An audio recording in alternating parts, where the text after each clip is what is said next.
Hi everyone, I'm Kathy Hines with Parents for FAPE, and today we start our series on discipline. Discipline seems to be a huge topic right now in Virginia Beach and a lot of places across the country. And we're talking about discipline in public school settings.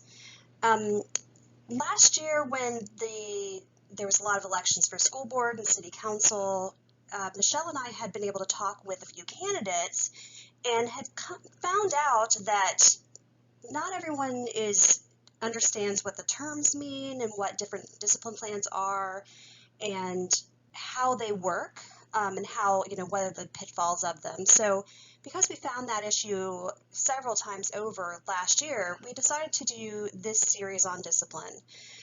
This is probably going to be about 8 parts, maybe longer, but we're kind of cutting into small chunks so people can understand what we're talking about when it comes to discipline.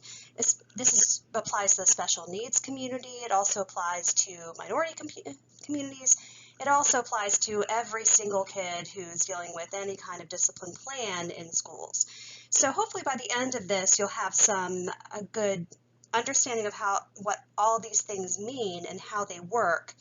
And hopefully we can have a good dialogue talking about these issues and talking about how to make discipline be the best it can be for kids and serve kids properly. So without further ado, we'll start this is part 1, and this is a Parents for FAPE presentation. And also if you have any comments, please feel free to comment in the comment section and email us at parentsforfape@gmail.com. So a lot of what the discipline, the way it's designed right now, is on the basis that kids, especially teenagers, are scary, that they need to be controlled heavily, because they are not, they're very impulsive, and they're just prone to complete anarchy. So that's where we have begun the way we work with discipline, the way we work with teaching kids how to behave in schools, is from this mindset that's been going on for a long time. And generally it's called zero tolerance. If you've heard zero tolerance policy, you also may have heard zero tolerance when it comes to tough on crime initiatives in the criminal justice system. You may have heard about it in a lot of different atmospheres, but we're talking specifically about how it's applied in the public school system. Now, zero tolerance, it refers to a school discipline policy and practice that mandates predetermined consequences. They're severe, they're typically punitive and exclusionary for out-of-school suspension and expulsions, and they are in response to specific behaviors that you see in students. And it also doesn't consider the context or rationale for the behavior. So this came out of the Anti-Drug Abuse Act of 1986 and other tough on crime initiatives that came out of the Reagan administration. But zero tolerance was actually not implemented until 1991 and not fully implemented until 1995. If you're like me, I'm a Gen Xer. I graduated in 1994. While my senior year, we saw some changes in the way discipline was meted out a little bit in my high school. I did not experience zero tolerance. And a lot of us a lot of times we hear parents talk about what's going on, and, what discipline's like, and their kids should be held to higher standards like they were. You may not actually be experiencing the same discipline plan that your kids are. So it's good to understand that, Gen Xers didn't have to deal with this. It's more the millennial generation who had this kind of experiment put on them, thinking that it was going to help. And so specifically, and one of the other reasons why they wanted to do zero tolerance, and this applies to the criminal justice system and discipline and juvenile justice and discipline plans in schools, was that if you couldn't consider mitigating circumstances, if you couldn't consider context, nothing, it was this is what the kid did, this is the punishment, this is what the kid did, this is the punishment, and there's no room for interpretation. that in theory was to take the bias out of the discipline practices, because if you do this, you do, that was the whole idea. But of course, we know as humans, it's impossible to remove all biases. So there actually have been teachers who admitted they felt that this zero tolerance was too strong. So they would say, I don't want to follow it because I feel like that's too harsh. So I'll counsel the student. But then if there's a student they feel is a quote unquote bad kid, they might throw them more into the discipline so they get punished more often. So that's already a bias. The teacher has decided who's good and who's bad, and then making the decision on who to refer for discipline action in the school. The biggest aim was to reduce students bringing weapons in school, and they also believed that the harsh discipline was expected to have a deterrent effect on kids, not suspended. And this is a familiar refrain. We have it going on in some other areas in our country right now. And this is the idea: if you're hard on some people, you're going to make an example out of them. When this was being developed, the teen violent crime rate had been getting much higher in the 70s and 80s. So the idea for zero tolerance was to make our schools safer. However, by the time it was actually implemented, the violent crime rate by teenagers was coming down on its own. So zero tolerance, unfortunately, had missed its opportunity, if it even would have been helpful for that time, when the rates were already coming down on their own because they had just artificially increased during that time period. So since we're in Virginia Beach, that's where Parents for FAPE is based, I pulled up the Code of Conduct for Virginia Beach City Public Schools for 2017-2018 school year. This is open on their website. And I went ahead and highlighted a couple areas where you can see this zero tolerance coming through. And now Virginia Beach, I want to say I believe this particular school year, they started implementing a little bit, or it says in the booklet that they've started a little bit of adding positive behavior intervention services, but that's a lot of the schools out here are very site-based managed, so they don't necessarily all go by the students. So the code of conduct is going to be for everybody, but the principals have the ability to kind of make their own decisions on how the discipline plan is going to work in the school.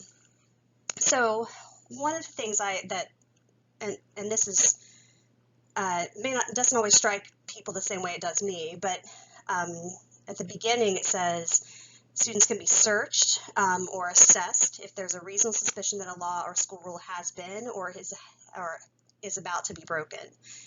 Now, some people may be very much for that, and of course, when people believe that a student has done something wrong, or something like dealing drugs or has a weapon, that's obviously a safety issue. But if we're talking about something relatively minor, the problem is when someone, they think that you're about to break a rule, that's not really defined on how solid that idea is.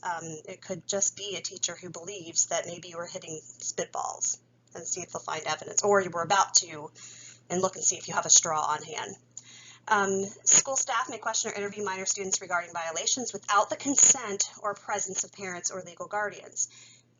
The biggest issue is that, especially when we're talking about the special needs community, is not all kids can articulate well. They also can be very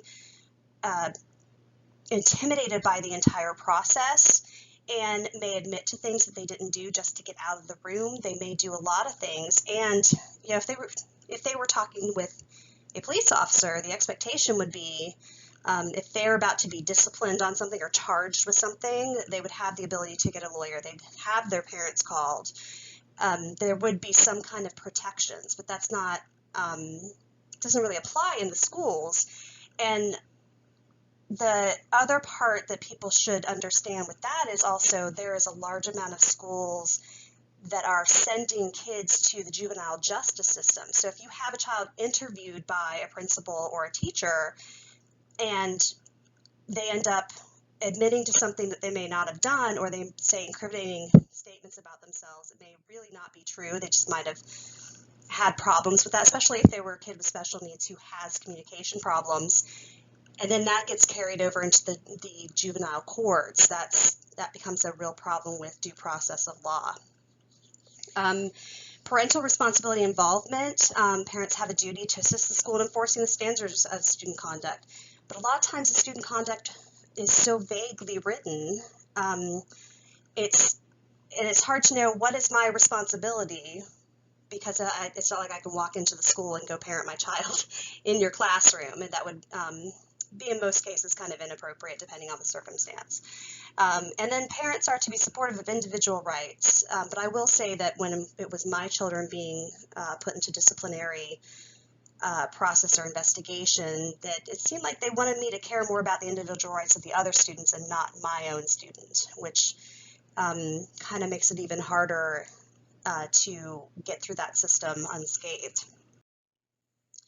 The American Bar Association in 2001, because initially they were for zero tolerance policies and thought it would be a great thing in schools, but they quickly found out that, I mean, this is only 6 years into full implementation, that they found that these policies that mandate either expulsion or referral of students to juvenile criminal court without regard to the circumstances or nature of the offense or the student history is a problem, and it actually denies them due process of law. So this is the American Bar Association, and you can read up on the, this is a blog post that I found that talks about the previous policy and has some more information for you if you'd like to look at that. And I put a lot of references in here so that everyone could kind of read the originals for yourself.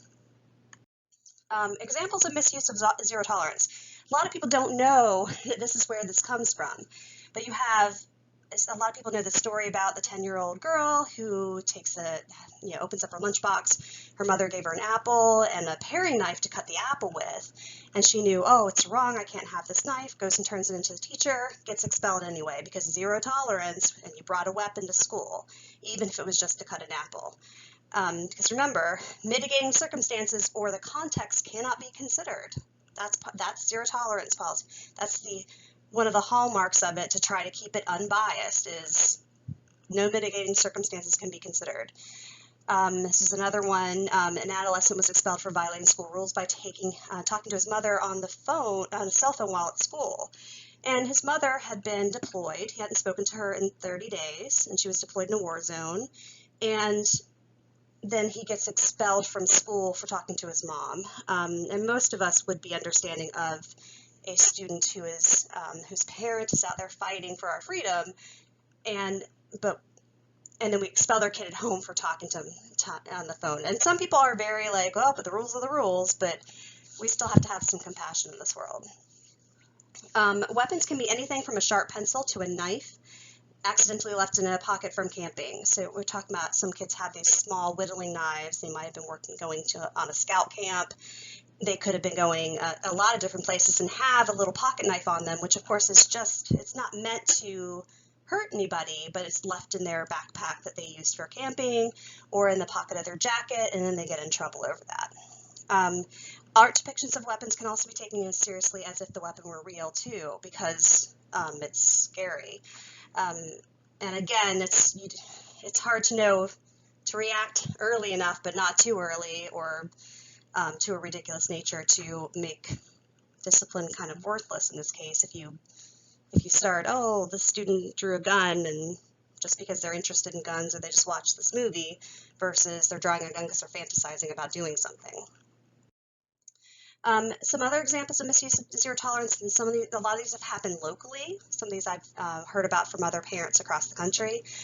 Suspension for posturing, other subjective violations. Posturing is looking like you're going to get ready for a fight. Could be they raised their voice. It could be that they raised their arms. It could be that they got agitated.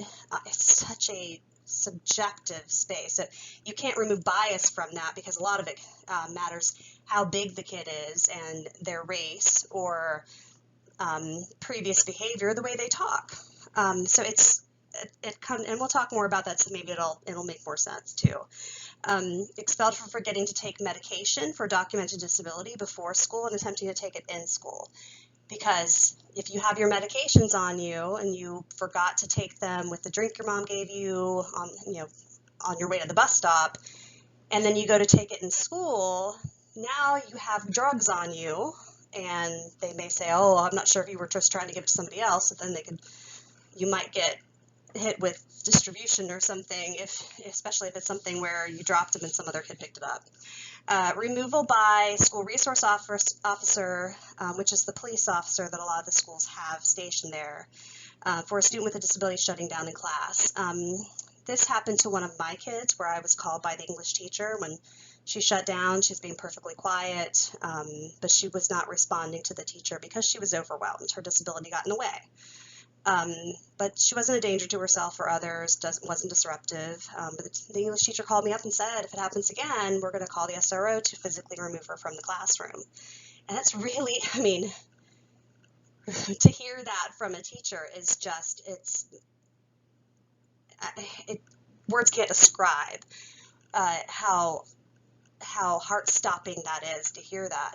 I also did witness it in several years earlier when I was volunteering in a special education classroom, and a student who was big for his age, 5th grade, was removed on numerous occasions, and every time it happened, the kid was shutting down. They were trying to work on math, and I was lost, so I could tell he was lost, but I was a volunteer. You're not allowed to intervene with the teachers at all, and I didn't know the student. And several times they came in and they kept threatening to have him forcibly removed by the SRO if he didn't walk out of class, and this happened over and over and over again, until one time they actually did bring the SRO to the classroom. Thankfully, he wasn't physically dragged out, but having that happen to a kid, and I think a lot of people are shocked to hear, this was a 5th grader, would be shocked to hear that this is what kids are experiencing, that anyone would ever threaten a kid with having a school resource officer do something to them. Because the biggest thing that is that drives a wedge between not only the student who experienced it, but every student who witnessed it. And it's important to know now, all the kids in that classroom know that they can't trust that SRO. They can't trust police officers. Those are the people that will yank you out of places because somebody tells them they should yank you out. It's something that I think has really harmed our communities and caused a lot of distrust with police officers, more so than there was already. And this is not a program that I think is very helpful when not done properly. There's also, refusing to consider the student's disability in the discipline process. I know filing an appeal one time, for one of my children, I asked them I said they did not consider his disability status or his behavior intervention plan, and they said we cannot consider his disability status or his behavior intervention plan in the discipline process. So, which basically makes your behavior intervention plan's worthless, and you can't intervene on behavior because it's not going to be considered if something goes wrong. Interrogation of students without representation, suspension for protecting a fellow student from bullying, and suspension for protecting themselves from another student who is bullying them. The suspension for protecting a fellow student from bullying is especially harmful to schools, because now when you have kids standing up for other kids, which we all hope that our children will do when we see someone being unfairly treated, now when that kid goes to help somebody, especially if it's a kid who needs a lot of help, and you step in to stop that bully, then the school suspends you, and your parents are angry, and now you have to sit there and you're taught to be a bystander and just watch the bullying take place and not intervene. So that's another thing that's really difficult in zero tolerance, and one of the really, I think, some of the most egregious things about zero tolerance. Consequences for kids suspended, they are, of course, usually out of school suspension, denial of an education, and for kids with disabilities, a free appropriate public education, or FAPE, increased symptoms of anxiety or other mental illness present, lower literacy rates, higher dropping out rates, fear of law enforcement, distrust of those in authority, higher unemployment, higher underemployment. There's huge risk and higher risk of being sent to the juvenile justice system. And Virginia is #1 in the country of sending our students to the juvenile justice system instead of handling it at the school level. And we're not #1 by just a little bit, we're #1 by a lot. Delayed or missed opportunity for evaluations for possible interventions for a student who may need them. Disproportionately affects students of color and students with disabilities. So the Children's Law Center, this is from 2015, had looked at a large urban school district to see how they're using out-of-school suspensions. And they found the primary one used is disruptive behavior. And so considering that they wanted to reduce weapon offenses, if you look at how much weapons, it's all the way on the other end. It's what, 2% maybe? If you think about that, disruptive behavior, while it can be a challenge, a lot of times disciplining a student for disruptive behavior causes more disruption. You see how much they're using it, truancy, and a lot of times it's, oh, let's suspend kids because they skipped school. Well, that's what they wanted anyway. So it's counterintuitive.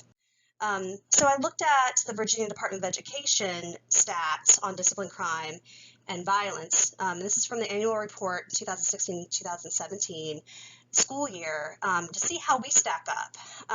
So look at the top 12 disciplinary offenses. None of those include a weapon. I don't even think any of them include drugs at all either. But the biggest area is insubordination or classroom disruption, minor altercation, fighting with no injuries.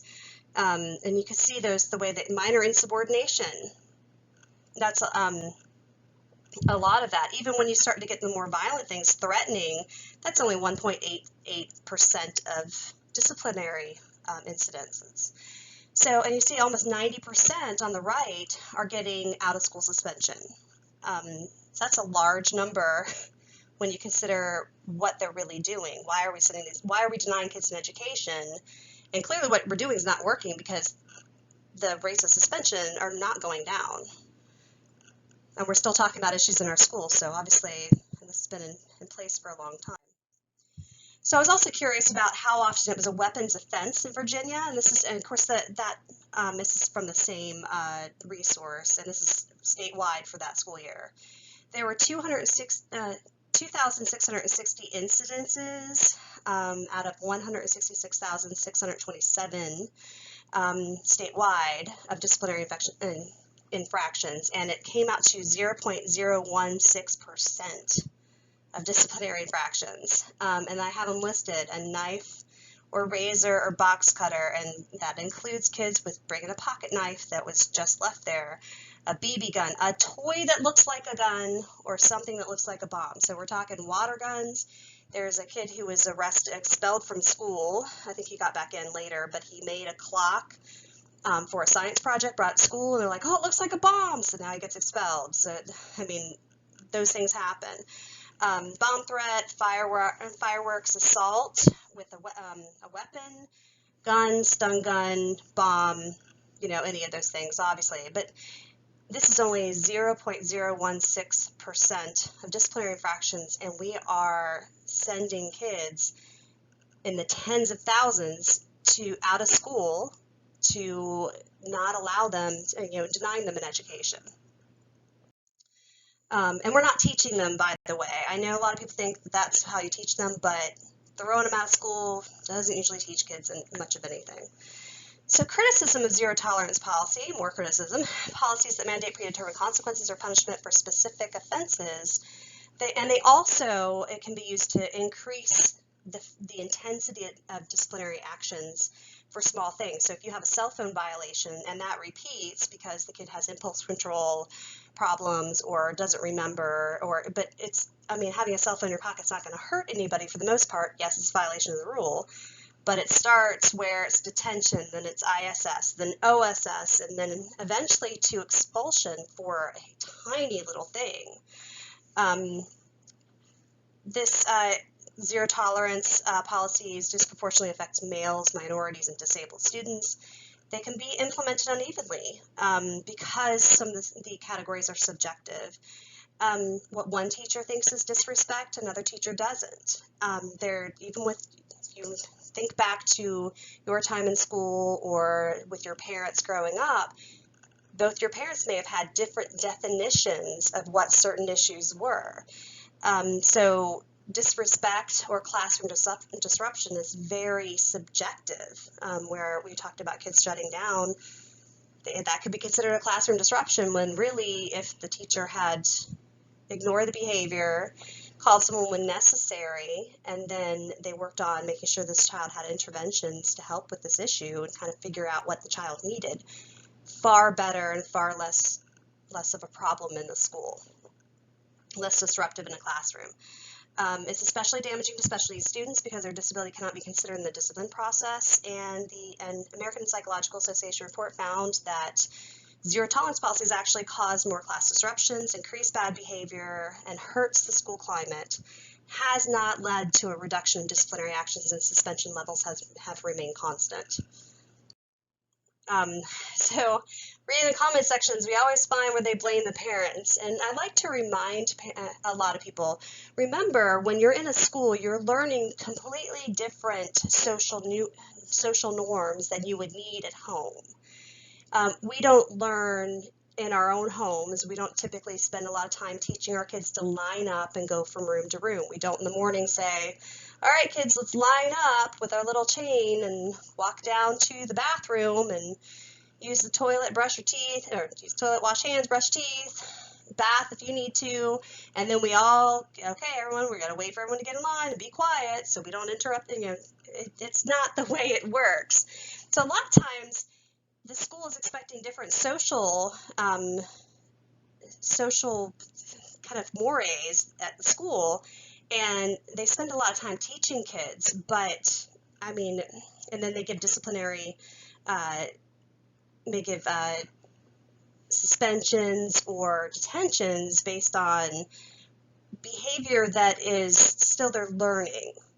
If that makes sense, because it's not the same as home. You could be the most perfect parent when it came to teaching your child to be really considerate of other people, but sometimes all bets are off when they get into school because it is different.